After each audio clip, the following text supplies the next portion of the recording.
welcome back to GB News Tonight with me, your host, Martin Daubry. Now, earlier on today, Reform UK held the latest of its events for its crime crackdown campaign this summer, with today's focus on women's safety.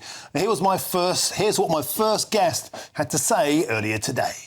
The invasion, and I use the word invasion because that is exactly what it is, of hundreds and thousands of undocumented men who've come from countries where violence is the norm and women are not even second-class citizens, is placing women and girls in grave danger. How many rapes is too many?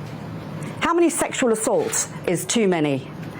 When is this government going to wake up to the reality of what so many women and girls are experiencing? I believe this is now a national emergency and should be treated as such.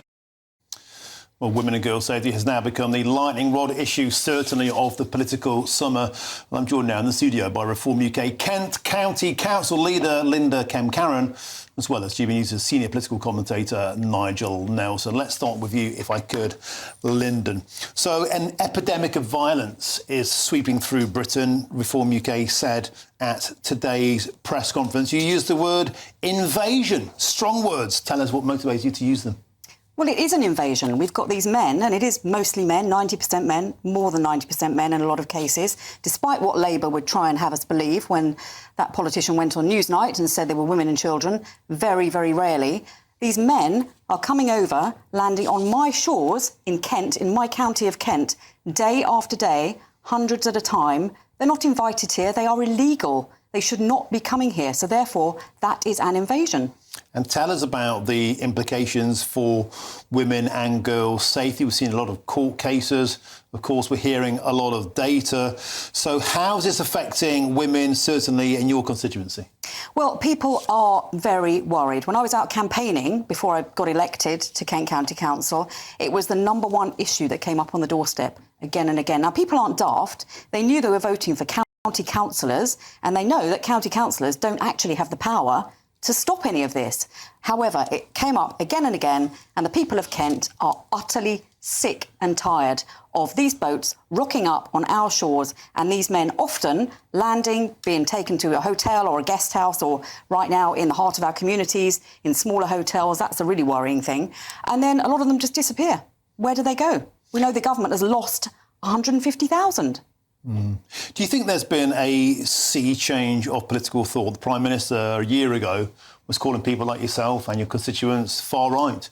People will complain, but in the last couple of weeks, certainly, there seems to have been a real change for making this not just an argument about immigration per se, or the numbers, but flipping it into one of safety, particularly for women and girls. It seems now that the optics have changed, and that's not a good look for the government. Well, it's amazing, isn't it? When you get a political party like Reform that is full of people like me who are not afraid to say it how it is, isn't it amazing how quickly the political temperature alters? Now, on the 10th of July, I held a full council meeting in Kent County Council. I debated a motion put by the opposition about protecting women and girls from violence. Now, not once in that motion did they mention illegal migration or men dressed as women accessing single-sex spaces. Now, have you had a random call lately from a strange number, maybe trying to sell you something or even scam you? If so, your info could be out there. That's because of data brokers, shady companies that scrape the internet for your personal details and sell them to marketers or even scammers. These days, scammers can even use AI to mimic your friends' voices and trick you into sending money. It's not just annoying. Data brokers often target vulnerable people with high-interest loans or sketchy offers. But there is a solution. Incogni, the sponsor of this video. Incogni contacts data brokers on your behalf and requests your info be deleted from their databases. And because your data can keep popping up, Incogni keeps sending removal requests to make sure it stays gone. They've just launched a new unlimited plan with custom removals.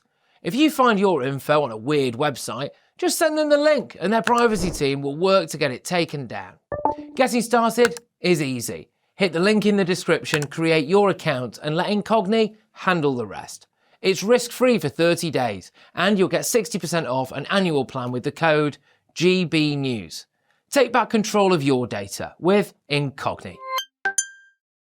Both of those things have made women and girls less safe. But when we debated that in the chamber, we were called racist, bigots, xenophobes. Two of them stormed out. It was absolutely disgraceful behaviour. And yet now, just a month later, the whole country is repeating basically what we said in that chamber.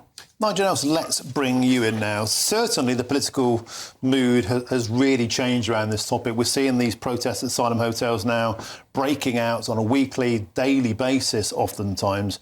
And the government has stopped calling people far right. Do you think that's because they got it cataclysmically wrong? I think that a lot of ordinary people are getting out and protesting, that people are frustrated about what they see, and some of it is dredged up by the far right. You get troublemakers coming along, but so far we haven't had much violence. I'd like to know, what do you mean by far right, though? Who are you describing when you talk about the far right? Well, the far right are the kind of people who ended up in Southport. So it is people who were... concerned parents and concerned relatives? No, formerly from National Action, formerly from the English Defence League. Those are the people that wasn't all the people in Southport, was it? The people in Southport came out because 3 little girls had been murdered, stabbed to death in a dance class. You were asking me the question about what I actually label far right, and that is what I label far right. So what you see at some of these things is troublemakers turning up. Absolutely, but it happens on the other side as well. Look at what happened in Epping just a few weeks ago. I appreciate there's the far left too. There were people protesting quite peacefully, excusing them from that. And it was completely disrupted by the police bussing in and escorting the other side to the front of that demonstration. I'm not exempting anyone on the far fringes of politics at all. But Sir Keir Starmer has never called out the hard left. In fact, I've had Labour MPs on my show this past week saying, will you tell Stand Up to Racism, a proven antagonistic group of outsiders, to stay away? They wouldn't. They won't. Why not? Well, I mean, both sides should stay away. But what we should do is not have these protests out of asylum hotels. What we should be doing is looking for an answer to those asylum hotels. People are scared because what's happening now, it's not about the hotels anymore. What's happening now, this is why I wrote to the Home Secretary last week. The Home Office is now emptying the hotels, because that's what they said they would do in the Commons.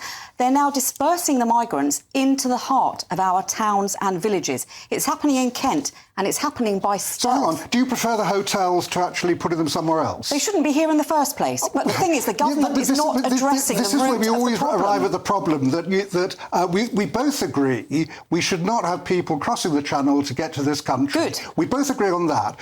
What I don't hear from Reform, or indeed actually any other political party, is what you can do about it. We are not in government yet. When we are in government, we will stop these people coming over in the boats. How? Their feet will not touch British soil. They will not land. We will stop those boats coming. And where will they go? We'll only have to do it a few times before the message gets through to the people smuggling gangs. Where will they go? The message will get through and the boats will stop coming. No, hang on a sec. The fact is, this government has not replaced the Rwanda plan with anything remotely sensible. I'm not saying the Rwanda plan was perfect, but at least it was a plan. But we still are in a situation about where these people go. Even if Rwanda had taken off, we're only talking about a couple of hundred people going there. But it is a deterrent. If they know we don't know if it's a deterrent. We have no idea if that would have deterred anybody. If they know their feet won't touch British soil, they will stop coming. That is a fact. I know, but what you can't explain is how you stop them touching British soil. At the moment, we have a system whereby the only way you can claim asylum is if you're on British soil. That is the draw of Calais. So we need to leave the ECHR for a start. That is the absolute first thing we need to do. That'll deal with a handful of cases. Then we possibly need to put an asylum processing centre somewhere else. Indeed. So that people who are genuine asylum seekers have got somewhere else to go that doesn't involve them landing on our shores and then disappearing into the communities. Keir Starmer has been trying to do that. He went over to Keir Starmer has done absolutely nothing. And the Albanians didn't want it. That's right. Live in a press conference. The Prime Minister was totally humiliated on the world stage. That is exactly the point. That other countries don't want, for instance, 25,000 asylum seekers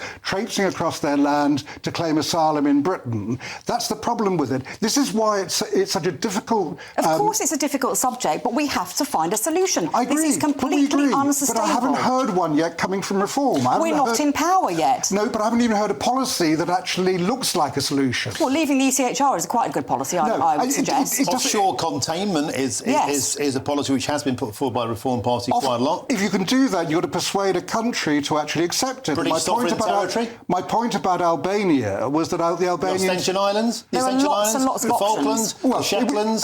Northern Ireland? OK, if you take the islands, like Ascension or whatever, it's been considered, that under the Tories considered that one, you have to build a whole new infrastructure there. That would be a lot cheaper than the current plans. We are spending billions and billions of pounds on these men who should not be on British soil.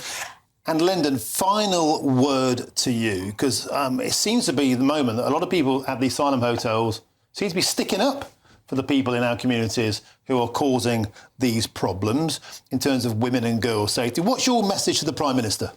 My message to the Prime Minister is please locate your backbone. Please act like you are the Prime Minister of the United Kingdom and stand up for your own citizens.